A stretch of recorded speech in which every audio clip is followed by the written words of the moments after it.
Greetings and felicitations. This is Michael Haspel, and this is the second of two podcasts that I was going to do covering some topics that we did at Denver PopCon. Now, there's a third floating out there where we can do the hero's journey breakdown of some DC movies, namely Wonder Woman and Aquaman. But to be honest, I'm probably not going to get to those for some time. Things are really busy around here. And some really cool projects coming up, but I can't talk about them just yet. But there are some good things in progress. So anyway, this second podcast is going to be about The Matrix and whether or not it is relevant 20 years later. 2019 is the 20th anniversary of The Matrix. So it came out in 1999, which is a bit nuts when you think about it. So this stems from a panel that was moderated by Wendy Terrian, had Dan Grant, Sue Duff, and myself on it.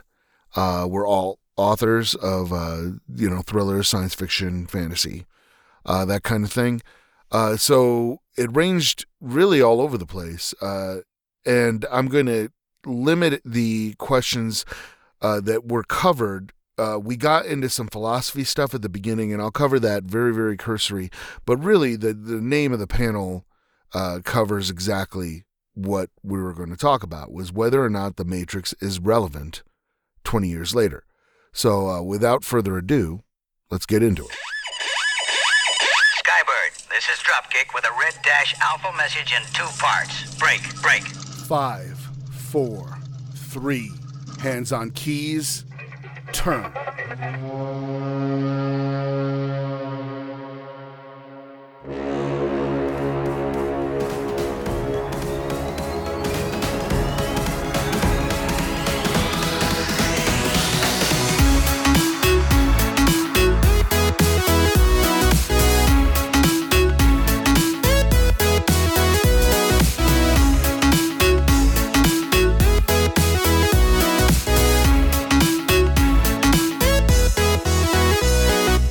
I wouldn't be exaggerating if I said that The Matrix was probably one of the most influential films of all time.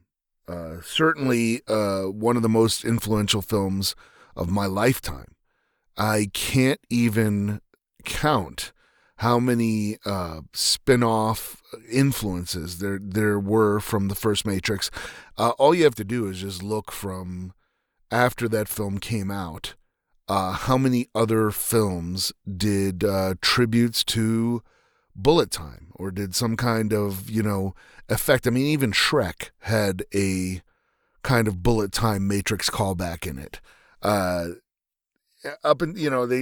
callback started dying off around 2005, I think. But for a while there, it seemed like almost every single film that came out had some kind of reference to the Matrix or a callback to the Matrix or something. Highly influential film, right? And not to say completely original film. It got a lot of influences from, Tron, although that becomes apparent more so in the sequels than in the first one. From the films of the ideas and films of Philip K. Dick, namely Blade Runner, a lot of its aesthetic. Ghost in a Shell heavily influenced that film, to the point that some of the shots are direct tributes to Ghost in the Shell, the anime, not the newer film, obviously, with Scarlett Johansson. But I can hardly think of a movie more worthy of one of our deep dives, where we dive in for 6 hours or something talking about every facet of the film. Because I could just talk about the philosophy of the film for over an hour. I mean, there's just so much, there's a lot of richness, a lot of depth to go in there. Unfortunately, this podcast is not going to be the first part of a deep dive. We may come back to The Matrix and do a deep dive. Probably will, honestly, since it's influenced so much stuff.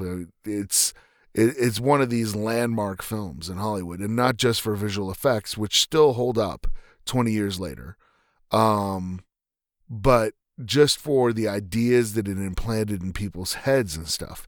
And that's what we're going to talk about on this podcast, is whether or not the ideas put forth by the Matrix are still relevant in, 2019, which funnily enough is, the year Blade Runner takes place, which is an influence of the Matrix. So when we did this panel, and unfortunately I didn't write down the questions that were asked, so a lot of this is reconstructed from memory, and I've learned my lesson, so unlike future panels, I will try to record them, maybe, if no one has any objections. Because that would be very helpful in trying to recreate some things. But we got started off talking about ideas. The ideas of the Matrix. A lot of the ideas in the Matrix come from philosophy, namely Descartes and Kant. A lot of Zen Buddhism too, about like the veil being pulled over your eyes.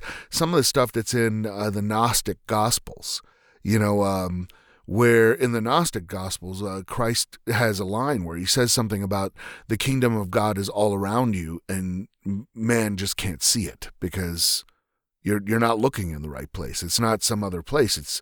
It is here. You're standing in the kingdom of God and you just can't see it.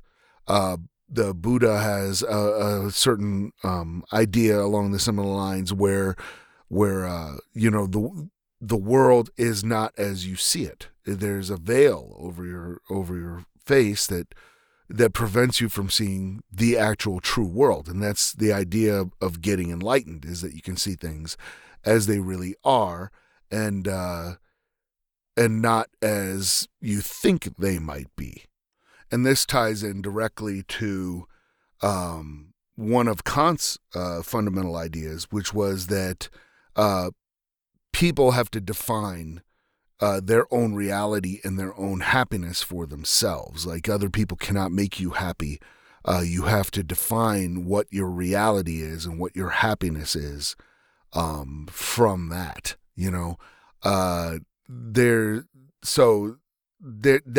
gets, a direct callback in The Matrix when Agent Smith is talking to Morpheus and tells him that like the first versions of the Matrix completely failed because they were supposedly a utopia, but that mankind defined its reality by misery, by levels of misery instead of by levels of happiness. So they completely kept trying to wake up from this dream that didn't exist, or that the machines were trying to convince them didn't exist, and that's why the Matrix failed. And he says, entire crops were lost or whatever. And then there's, of course, that's a reference also to Descartes. Now, we all know Descartes because of the cogito ergo sum, I think therefore I am. But he also had another fundamental idea that we could all be living in a dream. And how can you tell that you're not in a dream that you cannot wake up from? How would you figure that out? How do you even know that other people are real? How do you know that you aren't just making all this up in a dream? And just as like one of the references that pops up, is there's very recently, an episode of like Rick and Morty where they get kidnapped and they're in an illusion or a simulation, and they start to figure it out. How they figure it out and everything like that. We'll come back to that, but it reminds me of a line from, again, Rick and Morty, and it's this funny like commercial that comes on, and it says, come home to the taste of shattering the grand illusion. Come home to Simple Rick's. And that's kind of what they're talking about. Only in that thing, the grand illusion is actually still pulling the wool over people's eyes. And we are going to keep coming back to this idea that of a reality where you're not allowed to perceive what is the truth, right? And in a huge way, I think that's why the Matrix is still relevant, and maybe more relevant than ever. More relevant certainly than it was in 1999. And I'll talk about that in just a second. But another facet of the whole like kind of philosophy thing is the idea that there is no spoon. And instead of trying to bend the spoon, you bend yourself, right? And that's referenced in the movie. That's demonstrated in the movie multiple times. Instead of Neo, when he first runs into the agent, instead of Neo trying to dodge the bullets or trying to move the bullets, he bends himself to get out of the way of the bullets, and it's the iconic bullet time scene. And perhaps I should say, this just occurred to me because it did come up in the panel, that this will contain spoilers for The Matrix. And it may seem insane that I'm warning people about spoilers for a 20-year-old film, but I have to realize there's a lot of people out there, the film being 20 years old, it's considered kind of a classic now, kind of an older movie. And there are people out there who, ironically, know what The Matrix is, but haven't seen it for themselves, which was kind of a tagline of the film when they ran their advertising and everything like that. So one of the things that The Matrix does very, very well, especially when you look back, if you were born after 1999, The Matrix is a time capsule film.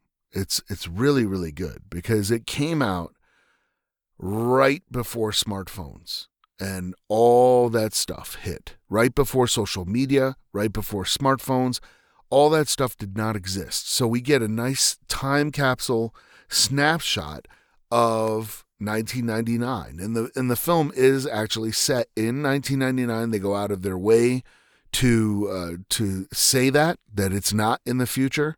The real world in the film takes place in the future, and they don't know when it is. They think it's about 2199. They don't know. But the actual Matrix takes place in 1999, and they went through great lengths to time lock the film in there. And the reason for that was that the machine said essentially that there was the height of human civilization, because after that AI started coming online. And Agent Smith says, once we started doing your thinking for you, it really became our civilization instead of your civilization. And so the machine settled on 1999, and it was before smartphones, before social media, before all this stuff. But one of the things that the film kind of projected very, very well was the idea of a digital self. An idea that people are living their regular lives in the real world, and then a separate life in the computer, in the digital world. And for some people today, their digital life is their identity, more so than their real life. And we'll come back to how that plays into pulling the wool over people's eyes, right? But the best case I can bring up is when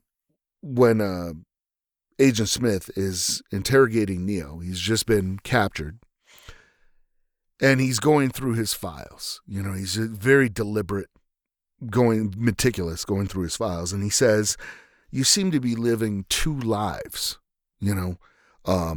In one life, you go to work, you have a social security number, you pay your taxes, and you help your landlady,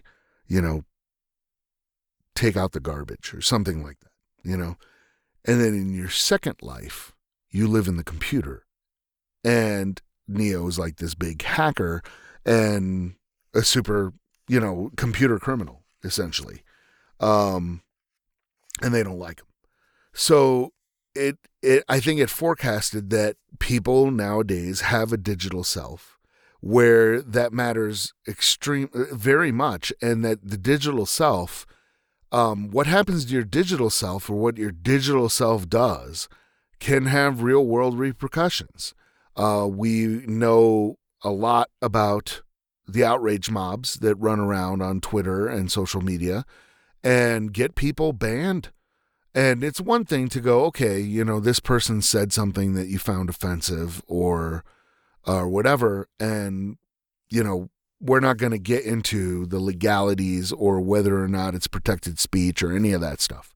We're just going to talk about how, you could get banned off of Twitter. Well, that shouldn't be a life event, right? That should just be, well, I got banned off Twitter. That sucks. I can't share my pictures or a 140 character opinion, with other people. Or I guess it's 280 now or whatever. But it is a major life event for a lot of people, right?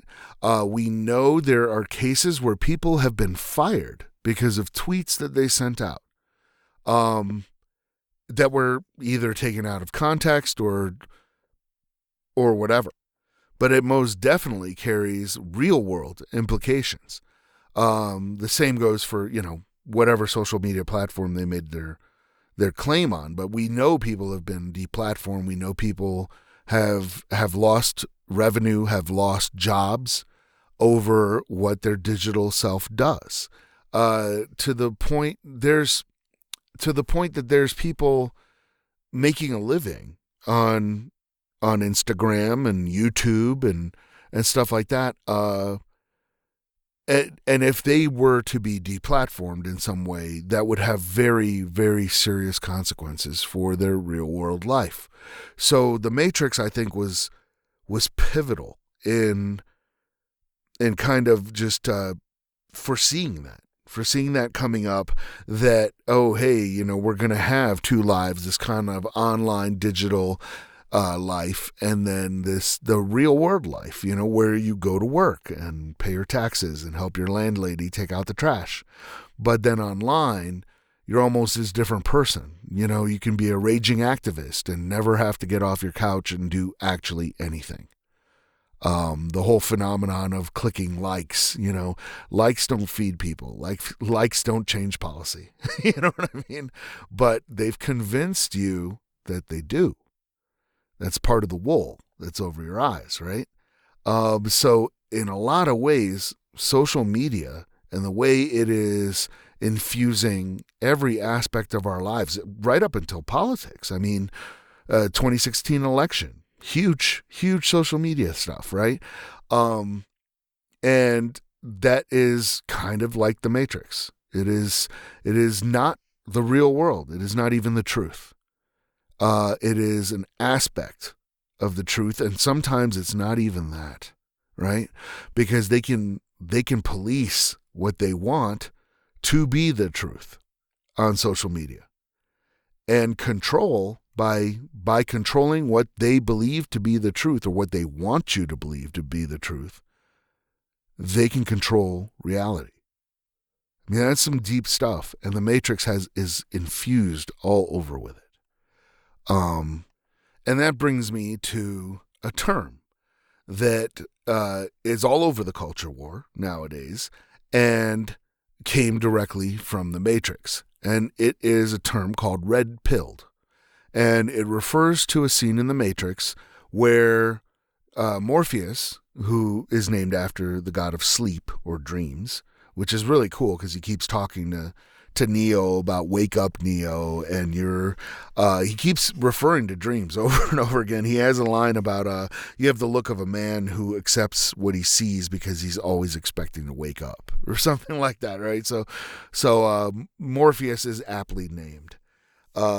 There's a lot more I could talk about that, but we're not doing a deep dive. But it's like also the Wachowskis go through great lengths in this film and through the sequels to have black people be kind of agents of truth and purveyors of the real. That's why they put so many black people in Zion. When you first see Zion in the second film, is I believe Ebert talked about it. The film critic talked about how that signified the real. Because in the Matrix world as it was, you actually didn't see a lot of black people in it. Morpheus was one of the few. And the Oracle and the woman that was helping the Oracle. So it's just kind of very interesting that they have that. We could do a deep dive on all that stuff because they were ahead of their time too, in the sense that there's a character called Switch. in the Matrix, and we don't get to know a lot about her. She gets betrayed rather quickly, and Cypher kills her. But that character was supposed to be called Switch because she was supposed to be a different gender when she went back into the Matrix. Like, she was going to be a woman in the real world, and then when she goes into the Matrix, she's a guy. And that's why the character was called Switch. And famously, both of the Wachowskis now identify as women. And they were very much aware, and I think ahead of transgender rights and the whole transgender phenomenon. They were obviously aware of it way before, the rest of the world had it really called to our attention. And the film doesn't really dwell on that, but there's some seeds of some things in there. We could talk about how in a lot of ways, and this doesn't really have to do with transgenderism, but it does have something to do with, in a lot of ways, Neo is referred to as a woman a lot of times throughout the film. He's put in the place of Alice from Alice in Wonderland. He's called Alice several times. He's called Dorothy several times.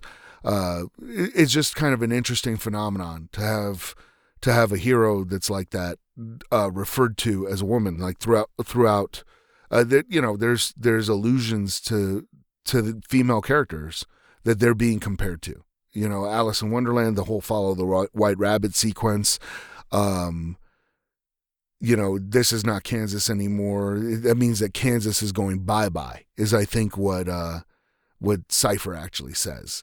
But it's, just there's so much to talk about, and I'm trying not to do a deep dive, but I'm just skimming the surface because I'm, again, trying to recreate this kind of panel. And so I'm just going to hit these highlights on why the Matrix is still relevant. And I think we've already, if this was like a court case, I think there's a preponderance of the evidence that the Matrix is already, still relevant in today's world. But wait, there's more.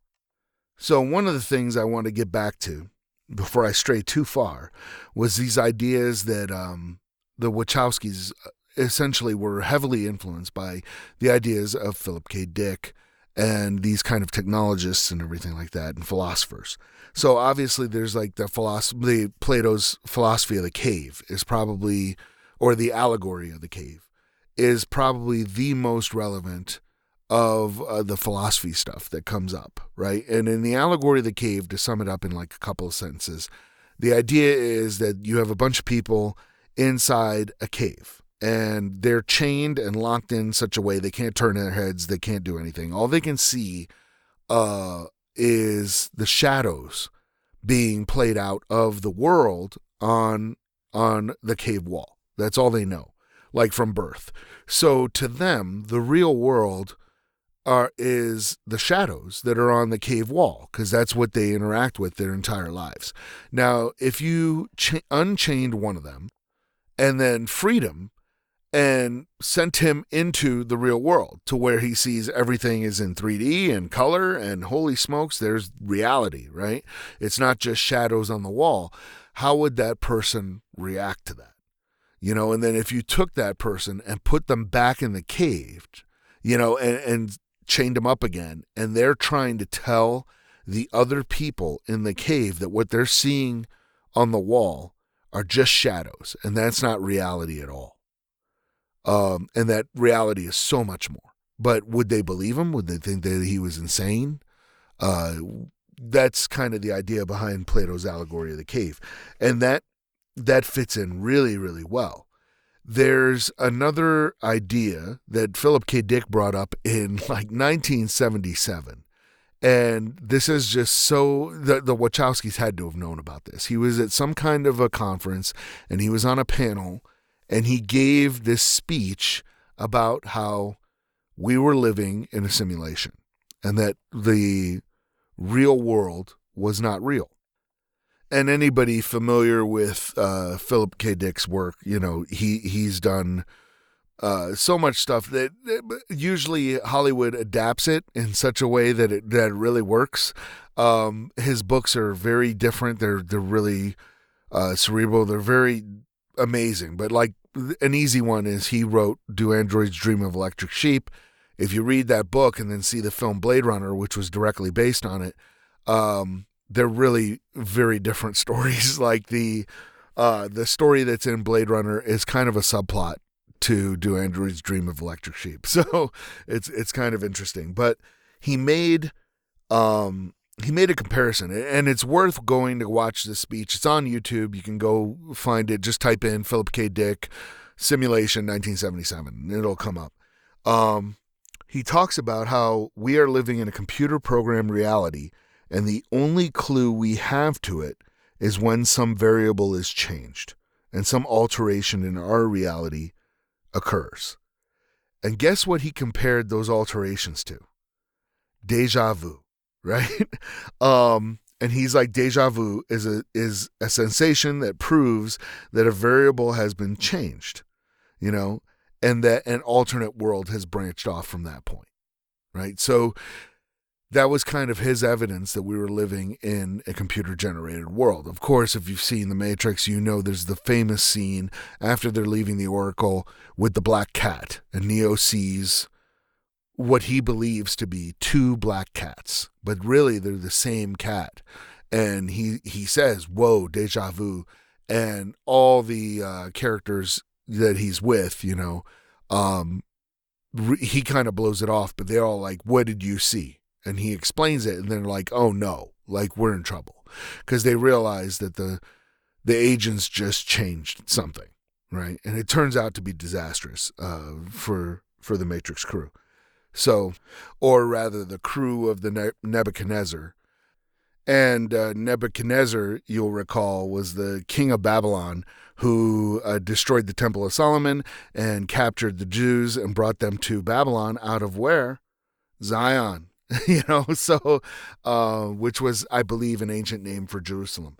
So it's just, there's lots of little Easter eggs throughout this film like that, where Zion being the last human city in the Matrix, in the Matrix mythology. But that's getting us off track. We're talking about relevancy of the Matrix. So that's just interesting about the computer simulation thing, right? So recently, it's not all that recent. I think it was 2003 or whatever. There is a philosopher who goes by the name of Nick Bostrom, and some of you may have heard of him. And he put forth this idea that we were living in a simulation, computer simulation, and that he wasn't making it kind of, his is a little scarier, because where Philip K. Dick is just kind of just saying that, and he has kind of proof points and these ideas back in 1977. Nick Bostrom tells us that it's far more likely, it's a probabilistic argument, right? It's far more likely that we are living in a simulation, given some entering arguments, right? So the entering arguments that he uses is, for instance, that say that we in the future and other civilizations like us, when they reach a certain point in civilization, they want to start creating simulations of things. Well, we've already started doing that. We create weather simulations, we create all kinds of different things, right? So these societies will start creating more and more complex simulations in order to discover more and more complex things, explore more and more complex problems. So one of these complex problems would be like running an ancestor simulation. Like, hey, how did these things get started? How did humans behave in, say, the 20th century, right? And so they would enter all these parameters and then let the simulation go. Well, you get something along the line of The Sims if you do that, right?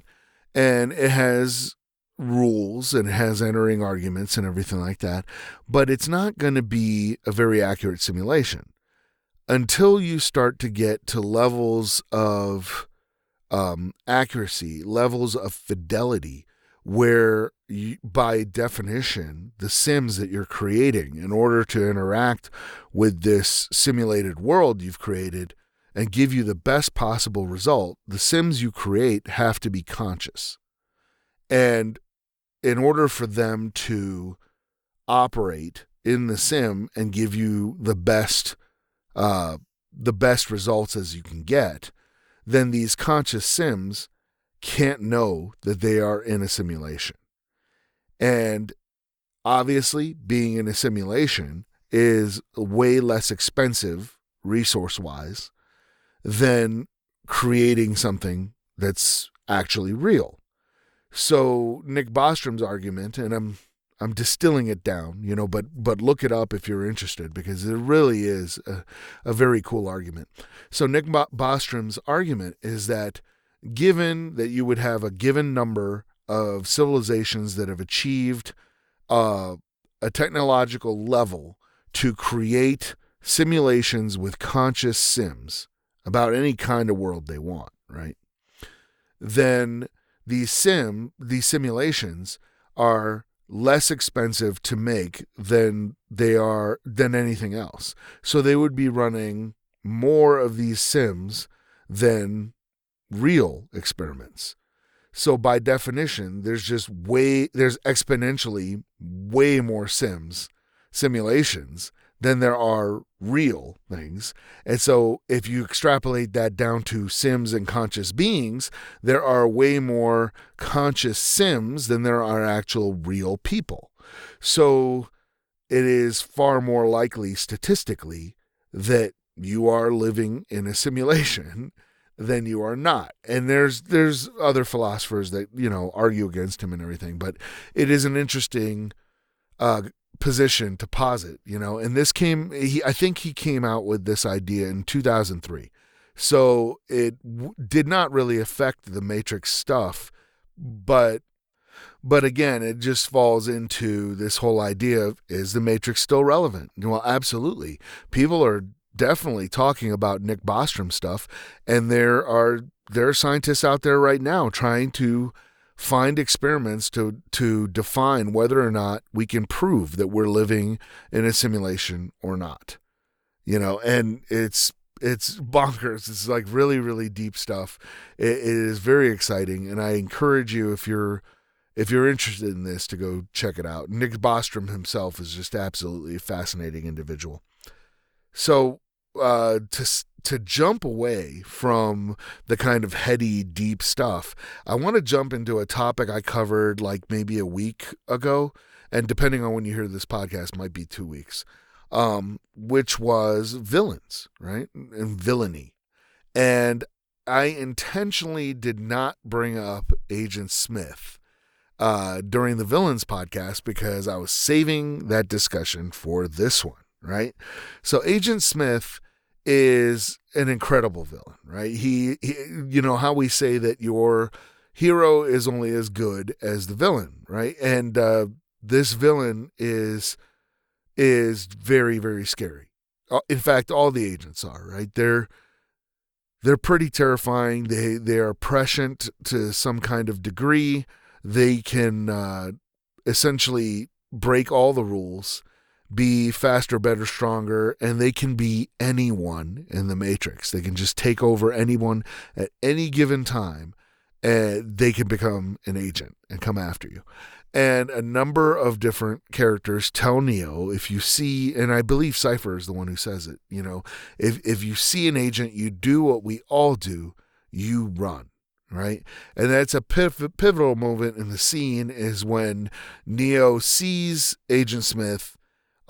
He has an out. He has an exit. He could definitely run up the stairs and try to get out of there and lead into a huge chase. And instead, he turns and faces the agent. And it is a huge moment in the film. And when one of the characters asks, what is he doing? Morpheus answers, he's beginning to believe. They really hammered that part home because, he has to be the one, which is, of course, an anagram of Neo. But Agent Smith, I think, also poses a very interesting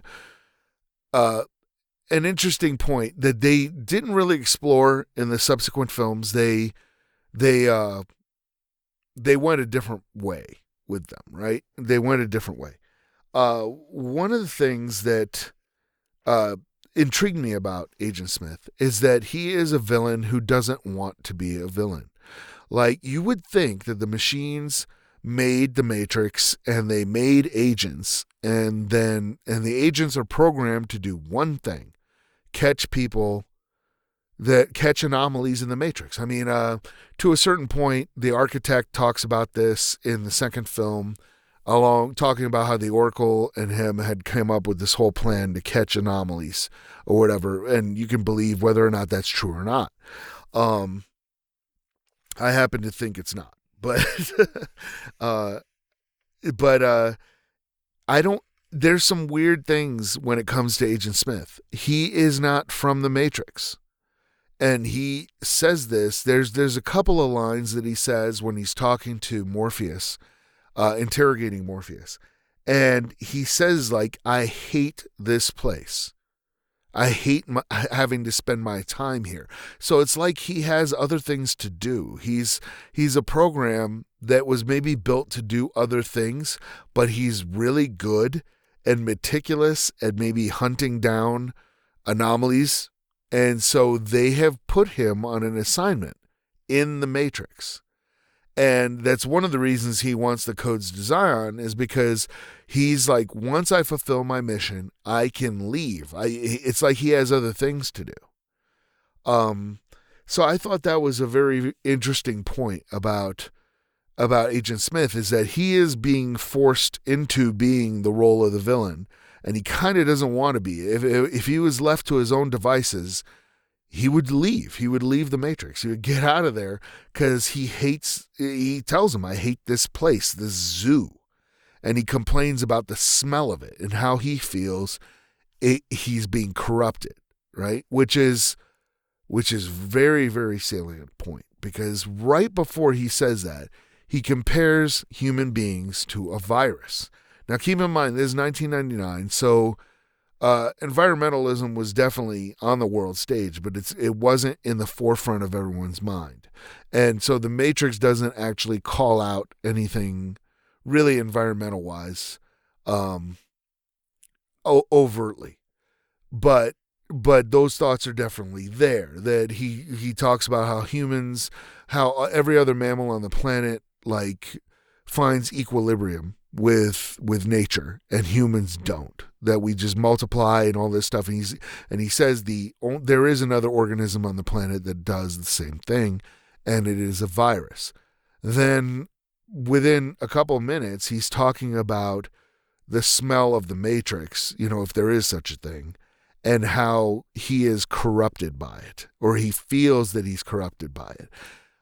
By the end of the film, when Neo kind of jumps into Agent Smith and it blows him up from inside, you get this idea that Smith is dead. Well, Smith is not dead, right? Smith, in fact, by the third film, becomes a computer virus. So whether or not he was corrupted by Neo, or whether or not he was corrupted by just spending so much time in the Matrix around humans, because we don't know how long he's been there, right? He could have been in there for a long, long time. So we don't really know, but he is actually kind of corrupted by the Matrix or by Neo, and becomes a computer virus by the end of it. So it's just, it's a very interesting study in the villain, and he is the polar opposite of Neo. He has all of Neo's skills and abilities and everything. He's very, very formidable. And I think that's why it works really, really well. Especially when you're dealing with these like fight scenes. It's very, very important when we've seen that Neo now knows, because of the Matrix programs, he knows Kung Fu, knows Jiu-Jitsu, knows all these different Jeet Kune Do, all these different fighting techniques. And, he's fighting the agent. Well, of course, if we just saw him start dispatching agents like nobody's business, it wouldn't hold the same threat. and we actually think of the other agents who are apparently they could be just as skilled as Agent Smith, but we don't know, because those guys are dispatched rather easily. And I'm talking about the agent that Trinity, shoots in the head when she says dodge this and stuff like that. Those guys are not viewed as a big enough threat. And what's interesting too is, and they kind of don't really clarify this in the sequels because, well, I think they lost their way in the sequels. We'll talk about that in a little bit. But when he catches Morpheus, when Morpheus is about to be captured, there's this weird moment where Agent Smith is not in any rush to, like, he knows, okay, I'm going to have to fight this guy and take him into custody, but he is not in any hurry to do so.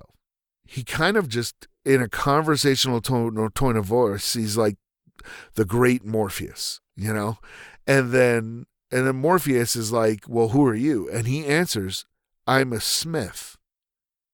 Like, I'm a Smith, like one of many, a model, a program, and I thought that was really interesting, and they didn't really explore that. Of course, in the subsequent films, he can replicate himself, so being a Smith doesn't really mean as much after that because he can just make copies of himself, and just keep reproducing until he's got, at the end of the third movie, it's almost implied like he's everyone in the Matrix. Like he's taken over every personality that's in the Matrix, which is very interesting.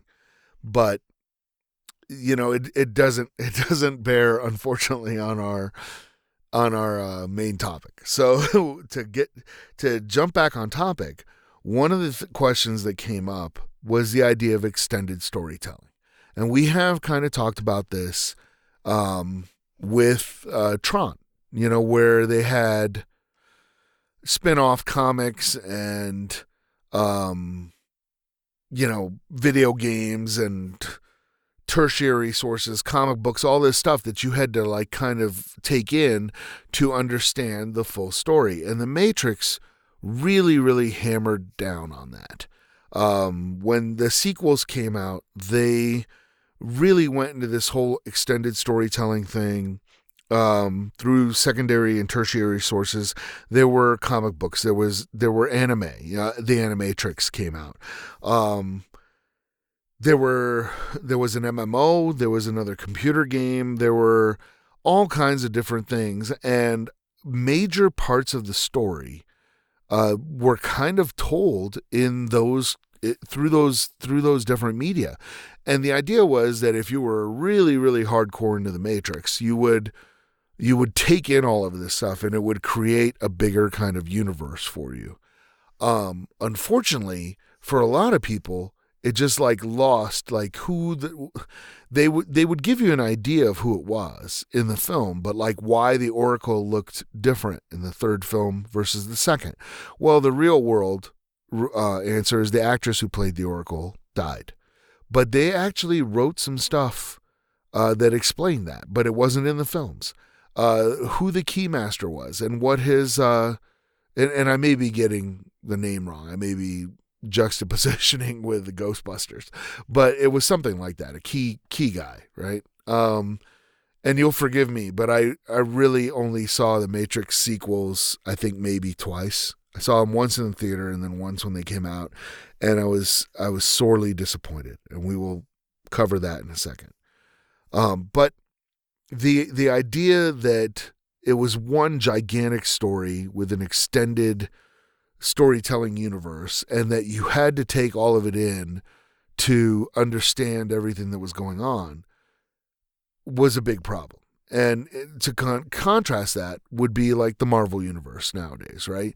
You have two different kinds of Marvel films. And I'm talking about the Marvel Studios films now, not the ones that were made by Fox or Sony or whatever that carry the Marvel insignia, but really are not Marvel films. They're Sony films or Fox films with a Marvel logo tacked onto them. I'm talking about the Marvel Studios, the ones that are owned by Disney films. And there's really two kinds of those Marvel films. There's the standalones, or, they have to do with one hero predominantly, right? And then the event pictures. And the way that they make them is that you don't have to have seen all the solo films in order to take in the event pictures. You can go see the Avengers and really not know who anybody is.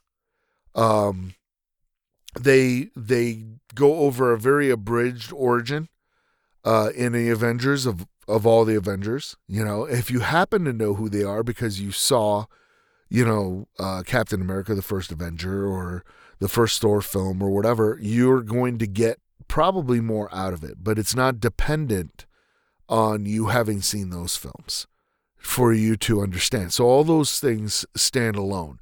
And then, of course, by definition, the standalone films have almost nothing to do with the big event films. I mean, some of them do, because the events in the big event films work, but it's, influence them. But it's like it doesn't matter to the point that it's going to affect the story. And with The Matrix, it kind of did. You had this whole part of the problem is I don't believe that when the Wachowskis conceived of The Matrix, they conceived of a trilogy. I think that did not happen. There's evidence to show that the movie stands alone. For sure, when they were making the film, I think they came up with ideas for all kinds of other stuff. But I don't think they were expecting the film to become the cultural phenomenon that it became, right?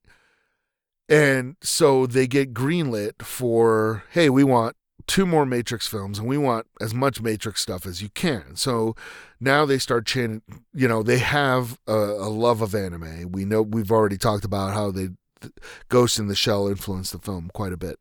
So they create the Animatrix, they create these kind of computer games. They're into all that stuff. And I think what happened with it is the same thing that happened with Joss Whedon in the Avengers, right?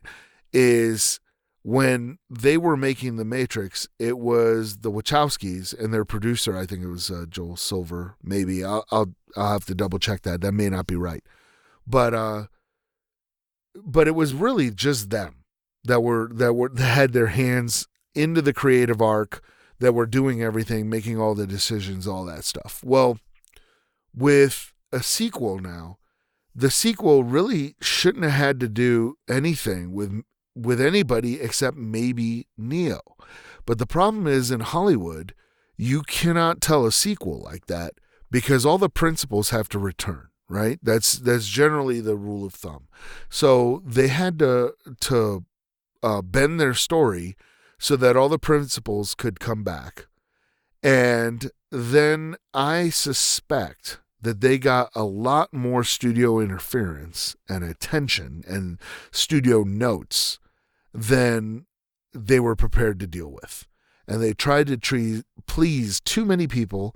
And in the end, I think that the sequels are widely ignored by fans of The Matrix. And there are some really cool things in the sequels, but overall, they're kind of forgettable. And they tried to make them too philosophic, but it wasn't like driving the narrative. It was just philosophy for philosophy's sake. There was all kinds of stuff in there, like the whole sequences with the Merovingian, that kind of meant nothing. And that brings me to another part that has to do with storytelling, right? And how do you meet people's expectations? So when you've delivered a film that really blows people away, like The Matrix, how do you top that, right? How do you do different things to like ramp things up? And it's hard, right? You can always have bigger fight scenes, bigger car chases, more bullet time, more martial arts kung fu scenes. But that's not going to satisfy everybody. People connected with The Matrix on an intellectual level, not just on, hey, this is a great action film. It happened to be a great action film locked into this kind of cyberpunk science fiction intellectual film, and that's what people really wanted more of. And so they start adding all this stuff. Well, I think they added some stuff to it that ultimately led to the disappointment of a lot of people in the audience, and myself included. And one of these has to do with a principle in storytelling called Chekhov's gun. And the idea is, and Anton Chekhov was a playwright, Russian playwright, and he had this kind of rule that if you introduce a gun, if you have a gun like going off in the third act, it should be introduced in the first act. And the reverse of that is true. Like if you introduce a gun in the first act, it's got to be used at some point. Maybe not exactly the third act, but people know there's a gun in the drawer, so they're waiting for you to use it. And The Matrix introduced a bunch of stuff that they kind of didn't use. There's a line from the Oracle where she's talking to Neo, and she says something that is absolutely brilliant and could yield like an unbelievable film, right? So, and there's just a quick example. She talks about how this is not the first iteration of the Matrix, and that there are rogue programs going around, and when people see or hear things about ghosts and werewolves and vampires, those are either rogue programs or leftover bits of code from previous iterations of the Matrix. That's amazing. And that's like promised to the audience, right? And you never really get that. We get the twin brothers that are kind of like ghosts because they can phase in and out of stuff. And we do get an exposure or hint that there were guys that were werewolves and or vampires, but I think they were werewolves. When the Merovingian's partner, I don't remember, I think it was maybe Monica Bellucci played her, but she comes in and shoots him, and she says something like, my gun had silver bullets in it or something like that, which implies that they were werewolves. They never explored that again. So they dropped this huge thing in there and then never talked about it again. And I think, meeting people's expectations when you set up something like that, and this is something that bears a lot more thinking. But I think this is why a lot of people were disappointed with the ending of Game of Thrones, Season 8, is because Game of Thrones had planted a lot of Chekhov's guns throughout the series. Direwolf pups for all the Stark offspring. There's, Arya's training. There's so much that I could cover on stuff that they planted, right? And then we never got to see them use. We never got to see the payoff. It was kind of like, okay, well, this means something. This should mean something. Well, the whole idea for Game of Thrones was that the whole idea behind Game of Thrones is that they're going to take tropes like that and expectations and leave Chekhov's gun in the drawer. That's the whole idea behind the concept of it. But with like The Matrix, I felt that they really kind of messed that up. They botched that up. And one of those things was, one of the questions that came up during the panel was, why did Neo survive when everyone else died, when they died in The Matrix? Neo was shot like several times at point blank range by Agent Smith at the end, and he's ostensibly dead. And then Trinity, in a nice little role reversal thing, because she wakes up the prince, right? But with a kiss instead of the prince waking up a princess. So it's a nice little role reversal thing there. But Trinity essentially tells him that she's in love with him, and he kind of comes back to life. And so they were like, well, how did that happen, right? And I don't think he came back to life at all. I think that because he was realizing that he was the one, his mind never thought that it was real, like actually really real. So when Morpheus explains that to him after their training session, he says, your mind makes it real, and the body can't live without the mind. So if you die in the Matrix, you die in the real world. That's basically what he was talking about. But if you're Neo and you start to realize that the Matrix is not the real world, it's the same idea behind playing a video game and your character dies in a video game. You don't actually die, right? You just, okay, well, that sucked. Let me load the last save point or whatever. And I think that's what was going on with Neo, was that his brain just was like, oh, your avatar in the Matrix died, but we're not dead, because he was discerning things about the real world. Now, in the sequels, they introduced a bunch of stuff. Some of the stuff with the architect set up what I call the firewall theory of the Matrix and why Neo survived, right? So the idea was that they had created Zion. The architect talks about how they've created Zion and destroyed it so many times, and it's just a part of the Matrix. That's a part of the whole idea. So the idea of the firewall is that every time you create the Matrix, there's going to be a number of anomalies in it where people do not accept the Matrix, right? They're going to reject it. And what do you do with those people, especially if there's a lot of them? You can just get rid of them. You can just jettison them, seek them out, find them, but you're gonna waste a lot of resources looking for these guys, right? Finding these anomalies. So an easy thing to do would be, hey, that humankind wants something to struggle against, defines their reality on misery, wants to fight. And there's going to be a certain percentage of the population that wants to fight more than other people, right? That need some kind of struggle, that reject authority, et cetera, et cetera. So what do? You create a resistance. You create Zion, and you put it in a reality separated from the Matrix, so that you have the Matrix in the center.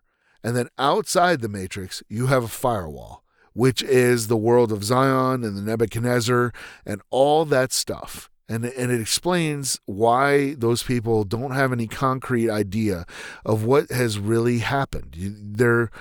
The reality doesn't really matter. It just needs to be believable enough that they believe that's the real world. It's kind of like if you woke up from a dream, would you just assume that you're no longer dreaming?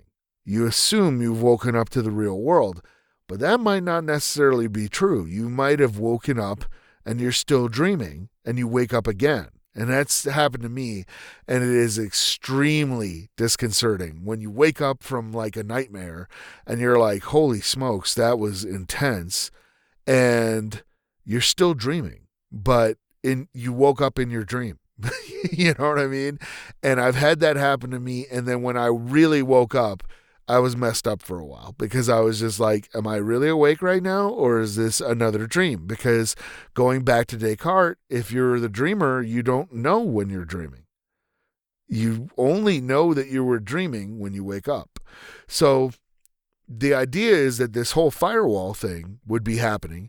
And that also explains why Neo was able to stop the I want to call them wraiths because there's Necron wraiths that look just like these things, but they're the squids, right? The hunter-killer squids that come after the Nebuchadnezzar and everything like that. In the second film, they came after them, and Neo used his Matrix powers and stopped the squids. And he's supposedly in the real world. And Agent Smith was able to get out of the Matrix and go into, quote unquote, the real world. So they set up all these Chekhov's guns, kind of hinting that the real world was not the real world. It was still a digital construct from the machines. And the architect kind of really, really hinted at that. If you break down that speech, which was storytelling wise, there's a lot of exposition in the Matrix, and it works in the first film because it is so mind-blowing that you need a moment for Morpheus to just be in the construct and and do some exposition. But the exposition scene with the architect is frankly just mind-numbing. It's so boring. And while he's saying some really interesting things, they never capitalized on half the stuff he was saying, so it doesn't matter. And that's why I think the Matrix sequels kind of failed, is you had this idea that, man, they set this whole thing up and it's going to be resolved in the third film. And in the third film, none of it was really resolved. They went, back to just a heavy action film and lost a lot of their philosophy and stuff. And I don't know the exact reasons behind that. And maybe when I do a deep dive, I'll jump back in there. But to kind of bring things full circle and wrap this up, right? We talked about how reality can be controlled by the amount of information you have, and what kind of information you have, and the information you're exposed to, right? So one of the main reasons why I think the Matrix is still relevant today has to do with that term red pilled, which we brought up earlier, and then I kind of took a big segue off, right? So in the culture war right now, that term red pilled is kind of meaning, it has a bunch of different meanings, but the big common meaning is that you need to accept reality as it is, no matter how unpalatable that reality might be. And there's a bunch of there's some political organizations that will lay claim to red pilling and that they coined the term and everything. And I did some research before the panel to look up some stuff. And I discovered that the red pilling kind of first came around the 9/11 kind of truther movement. That it was just like, oh, hey, if you've taken the red pill, you can now understand that maybe that 9/11, it was a big conspiracy term, that maybe 9/11 was an inside job or something like that. And that's where the red pilling kind of originated from, right? Is that you have to accept reality no matter how inconvenient or how ugly the truths might be, which is a great concept, but then there's like way too many conspiracy theories and kind of fringe groups that have latched onto that term red pilling, which, funny aside, if you freeze the Blu-ray when Agent Smith is going through Neo's stuff, the date of Neo's passport expiration is actually on 11 September 2001, but do with that information what you will. But in any case, a lot of like fringe elements have latched onto this term red pilling, right? So we have this whole idea of red pilling, that there is another reality out there where people are essentially programmed by information and told what to believe because they're not exposed to the counter of that information to make up their own minds. They're just kind of, this is your reality, this is your truth. And that's just what it is. And we've seen that happen on Facebook, on Twitter, on YouTube. A lot of people just, guilty of wrongthink. And of course, 1984 has a ton to do with the Matrix. Even Neo's apartment, I believe, is 101, which of course has to do with, Neo and being the one, but room 101 is also the room where they go to break you in 1984. I don't think any of that was an accident, right? So the control of information can allow you to control reality. And I think that central idea was way ahead of its time in the Matrix, and is more relevant today than it was when the Matrix came out, with the whole idea of these big tech corporate giants that are able to track you and use their algorithms to find out what you want to buy online before you even figured out you want to buy it, right?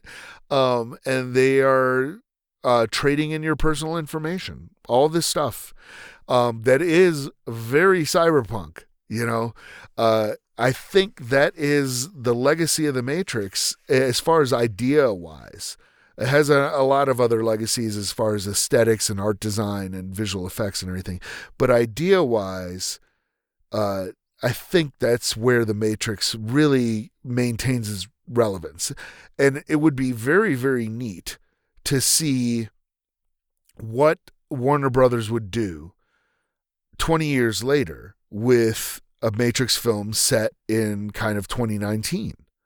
You know, in our world now where there is Facebook and Google and Twitter and YouTube and Amazon, right? And how that would play out with like maybe the machines controlling what shows up on Facebook or what tweets get sanctioned as the truth and what are considered, you know, conspiracy theories and et cetera, et cetera. It would be really neat. And I know that Warner Brothers has actually been trying to get a Matrix project off the ground. And a lot of people, when this was reported initially, it was reported as a Matrix remake. And there was a huge, backblast on the internet about trying to remake this film. But it wasn't, Warner Brothers cleared it up and said it wasn't a remake.